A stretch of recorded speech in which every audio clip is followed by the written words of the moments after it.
Hello everyone, my name is Alan Nur Datumula, a student from the Business Administration Study Program, Faculty of Economic and Business, University of Bina Mandiri Gorontalo.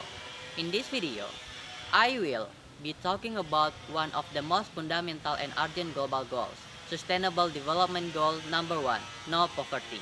When we hear the word poverty, we often think about people who are hungry or homeless, but poverty is much more complex than that. It is not just the absence of money, it is the lack of access to opportunities, service, and dignity. It means not being able to send your children to school, not having clean water to drink, not being able to see a doctor when you're sick, or not having a stable place to live. Poverty limits human potential in every way. SDG 1 aims to end poverty in all its forms, everywhere. This goal acknowledges that poverty is not just a personal issue, it is a structural one. It is deeply rooted in inequality, injustice, weak governance, and lack of access to resources. Ending poverty requires us to address the system that keep people trapped in the same cycle, generation after generation. Right now, more than 600 million people around the world are still living in extreme poverty, surviving on less than $2.15 per day. That's less than the cost of a cup of coffee in many parts of the world. This situation is unacceptable in a world that produces more than enough wealth and food for everyone. Poverty doesn't just exist in low-income countries. Even developed nations, many people struggle to make ends meet. Homelessness, food insecurity, and lack of access to health care are signs of poverty that can be found everywhere, just in different forms. To tackle this, government, institutions, communities, and individuals must take coordinated action. One of the most effective strategies is to strengthen social protection systems, such as healthcare coverage, food assistance, pension for the elderly, support for people with disabilities, and unemployment benefits.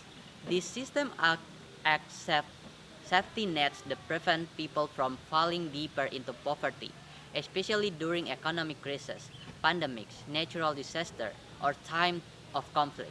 Education is another powerful weapon against poverty. When people have access to quality education, they are more likely to get decent jobs, in higher education, earn higher incomes, and make informed decisions about their health and families. It also opens doors to innovation, entrepreneurship, and social mobility. Closely tied to education is the importance of decent work and economic growth. Job creation, especially in rural and underdeveloped areas, is essential. But it's not enough to just create jobs. They must be fair, safe, and provide a living wage. This empowers individuals and families to become self-reliant and build a better future. Gender equality is another important part of the fight against poverty. Around the world, women and girls are more likely to live in poverty due to discrimination, unpaid care work, limited access to education, and lack of the economic opportunities. Empowering women through education, fair wage, poverty rights, and leadership role is not just the right thing to do.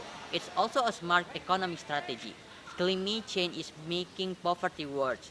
Droughts, floods, rising sea level, and extreme weather even are destroying homes, crops, and livelihoods, especially in the poorest communities. These people often have the least resources to recover. That's why we must build resilience by investing in sustainable infrastructure, early warning system, and community preparedness.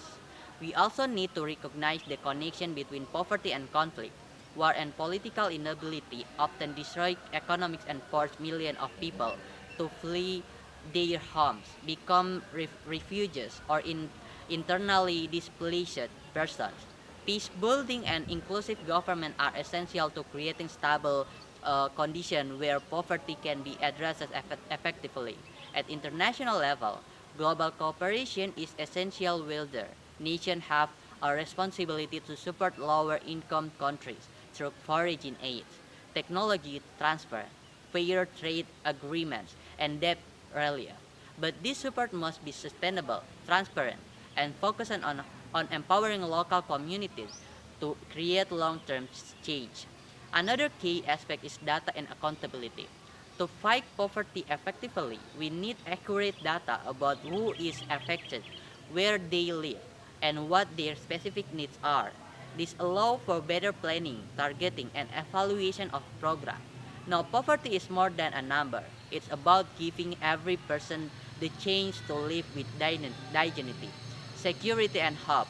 It's about removing the obstacles that prevent people from reaching their full potential.